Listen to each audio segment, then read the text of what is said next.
Hi, and welcome to Sociology. We're going to look at our chapter on socialization.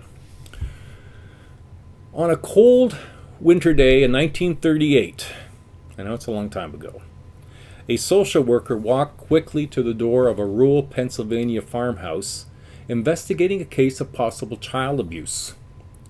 The social worker entered the home and soon discovered a 5-year-old girl hidden in a second-floor storage room. The child, whose name was Anna, was wedged into an old chair with her arms tied above her head so that she couldn't move. She was wearing filthy clothes, and her arms and legs were as thin as matchsticks. Anna's situation was very tragic, of course, and she was born in 1932 to an unmarried, mentally impaired woman of 26 who lived with her strict father. Angry about her daughter's illegitimate motherhood, the grandfather did not even want the child in the house. For the first 6 months of her life, Anna was passed among several welfare agencies, but her mother was unable to pay for her continued care, and Anna then was returned to the hostile home of her grandfather. To lessen the grandfather's anger, Anna's mother kept her in a storage room and gave her just enough milk to keep her alive. There she stayed, day after day, month after month, for with almost no human contact for 5 years. Learning of this discovery of Anna, sociologist Kinsley Davis immediately went to see her. He found her with local officials at a county home. Davis was stunned by the emaciated child who could not laugh, speak, even smile. Anna was completely unresponsive, as if alone in an empty world. Now, unfortunately, Anna has not been the only child to have had this sort of experience, and these examples do at least shine a light on the role and the ability to learn a culture, that a culture is learned, that if we don't have human interaction, we need that to learn how to be human, how to fit into our culture, how to learn the rules of the road, as it were. To be actualized, socialization must to have the potential, you must have socialization to actualize that potential. So this is what this chapter is about. This chapter we're going to explore the process by which we learn who we are as a person and the skills we need to be successful and survive in the society that we are born in and the culture that we live in. And we're going to look at the process of socialization and the process as it occurs throughout our life. This week, we'll define socialization, look at why it's important and what are the important aspects that influence our socialization. So let's get started. So by definition, socialization is a lifelong process of social interaction through which individuals acquire a self-identity and the physical, mental, and social skills needed for survival in society and is essential for the survival and stability of society. Now that's important. A couple of things to point out. Lifelong process. Anna's story lets us know how important our early childhood is and getting some of the very basic learning about how to interact with one another, how to talk, how to engage socially and emotionally appropriately within a given culture and a given group of people. We see how important early is, but we go through socialization all through our life. In fact, your education into your career is a socialization process. And we'll look at that in part 2. Every human being is a product of two forces, heredity and biology, nature and environment or nurture. So, let's consider where sociologists focus on how humans design culture and transmit it through socialization. Social biologists assert that nature, the genetic inheritance, plays a major role in shaping human behavior like war, peace, envy, cooperation. In disagreement with the notion that biological principles can be used to explain all human behavior, most sociologists have come to view heredity as providing the basic material, but society as molding this material, giving it its human characteristics. So they're really sort of promoting the note that yes, there is heredity that enters into we being who we are. However, it's the interaction that we have with all the people around us, that socialness, that molds how we grow up, which can explain that a child born and raised in a family of affluence learns what it is to be human and in a society with that experience, and another child born to the same at the same time, maybe even to the same parents, raised in a family that has lower income conditions, that child will learn something different. The nature of the human lies in the social. Studies of children who have been neglected or maltreated, as well as more extreme cases of feral and isolated children. Feral children are children who have been found not among humans, but perhaps in a wooded area and among animals. And such is called a feral child. Isolated children can be done so by parents, like Anna was. Anna and Jeannie, you'll see that in your text, have shown that the level of care and interaction during the early years directly impacts the individual's emotional and intellectual capabilities as an adult. In fact, we have found, I think it was not just Jeannie, but other children who have been found later in life, it's by about age 8 or 9, if the child hasn't been exposed to language, that child will never learn language in their life.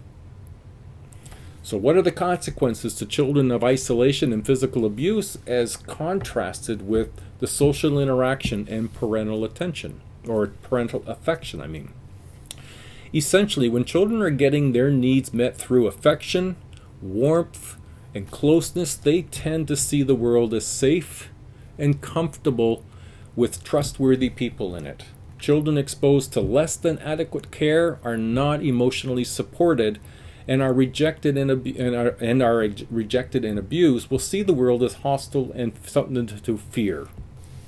This really puts a fine point on the importance of the social relations that we are exposed to and what we learn about the world and ourselves.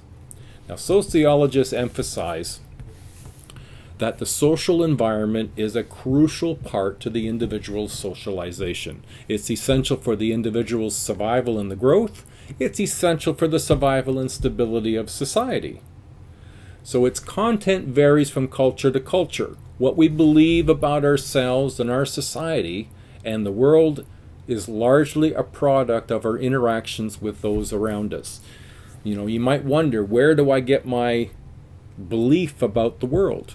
About who people are, people I like, people I judge as good and bad? Well, all that comes from, initially, our family, our peers, and the social environment around us will shape much of that. We didn't have it born into us, and we didn't choose it ourselves. Now, we can certainly reshape our beliefs, but that's for next week's lesson. The people, groups, and or institutions that teach us what we need to know to participate in society are known as agents of socialization. And so we're going to begin with, of these agents, we're going to begin with family. The most important agent for children, family, is variable. And when I say variable, I mean you have some families that are intact, mom and dad and siblings. You have single-parented families, same-sex parented families, and any number of examples of families that you might be aware of yourself.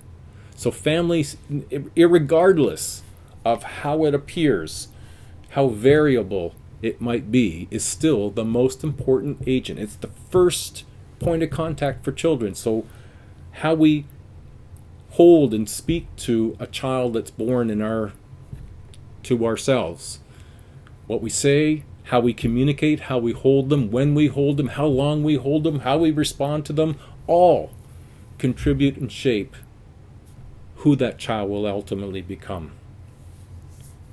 Our initial concepts of self, our language, our beliefs, social class, ethnic background, geography, whether it be urban, rural, East Coast, West Coast, are transmitted by family. Now, the functionalists, they indicate the family that the primary function of family is emotional support, security, acceptance, closeness, love. Depending on the socioeconomic status, families are teaching their children what their experience with power, money, future expectations can and will likely be for them. Again, we look at the two families, very affluent, very not so much affluent. This child is going to learn about the possibility of their future as bright. This child may not get the same belief system because this family struggles day in and day out and things don't seem fair. So socialization is also bi-directional, known as reciprocal socialization. Not only are we as children and adults influenced by being socialized, we are also the influencers of socializers. Now, the second group we'll look at in terms of an agent is school. Daycare, elementary schools are where needs of the whole may override the needs of the individual. It's one of the first places children will see that they are not the only center of the earth. My child might be viewed by me as the center of the universe, and they may get that opinion, but as soon as they get among others of their age group in a classroom setting, they soon begin to be aware that I don't always get priority. And so that concept of sharing and making friends prepares children for adulthood. Now, going back to functionalists again here, functionalists see the functionalists as schools as having several functions. One, the school contributes in socialization. It's a part of culture and social control and placement in society. The school will help with us learning the rules, what's good and what's bad, what's right and what's wrong, and also in terms of where we stand in society. Now, by contrast, the conflict theorists, they'll point to the different experiences students have based on social class, ethnic background, neighborhood, and gender. The identity of what they call the hidden curriculum. Now, the hidden curriculum, that teaches children about the value of competition, materialism, work instead of play, and obedience to authority, thus socializing children for the workplace where they need to know your place, rather than for their own well-being. The third group we'll consider in terms of these agents is peer group. It's probably in terms of, we go to have family first, we go to school, we have peers as we get through our teens and adulthood. The greatest influence in adolescence are our peers, people who have common interests and social interests as I do. The sense of belonging and self-worth are a large part of socialization that peers influence. Peers enable us to explore ourselves, separate from our families. We become more aware of what conforming means and the risks of not conforming, all of which helps our cultural socialization. Another agent is media. Media reflects every aspect of society and not necessarily accurately. It affects children, teens, and adults, can include print, web-based, radio, TV, social media, news, magazines, some of the issues that can be involved. It informs us about events. We are exposed and introduced to a wide range of people. We have access to many variables and many viewpoints and issues. Commercialism, we get entertained, a huge influence, and many hours exposed to many media, varied in terms of positive and negative, images of all manner of issues, people, ideas, perspective, knowing how to wade through and critically think our way through and use usefully and meaningfully is not intuitive to us all. We all learn different things about how to sift through all the media. Some of us don't think at all, and we are just immediately affected by whatever it is that we read. We tend to seem to know more about celebrities than we know about the political landscape of the country in which we live. And so we could be really affected by commercials without thinking, is this actually really good for me?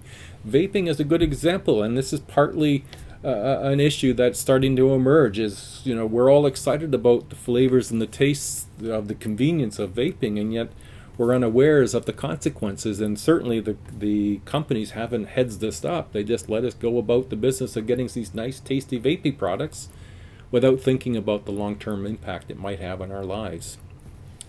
So the following agents that I'll just review quickly are not in your textbook. However, these are emerging agents, and in some cases could be important ones already in your life. I hadn't mentioned yet and early is religion.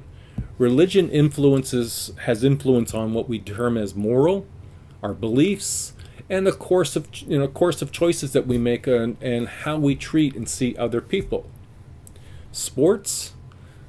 You might think, well, it's just sports. Well, sports and the concept of team, the influence that we purchase and how we align ourselves with different teams and players has a big influence on some people. The workplace.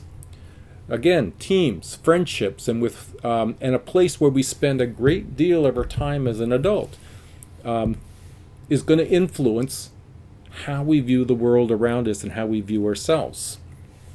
Now, we do get some very specific socialization about being male and female, and it's known as gender socialization. Look at the agents, starting with family, teaching us how to behave, male and female, how to dress, talk, behave, attitudes. Peers, media, school dress codes, all can and do have influence throughout our lives. Well, socialization is a powerful and yet almost invisible experience. We don't think about, where did we get our beliefs? What is it that I value and where did that come from? A lot of times it comes from our past experiences with family, school, peers, religion, workplace, institutions within society influence all of that for us. And so as adults, it gives us the opportunity to critically analyze, are my beliefs the ones that I want from my experience going forward? How do I want my decisions to influence my life? What additional socializing might I pursue? So let's look next week at socialization and some of the following up that we'll do on this topic in part 2. Thank you, everybody. That's the completion of part 1 on socialization. Bye now.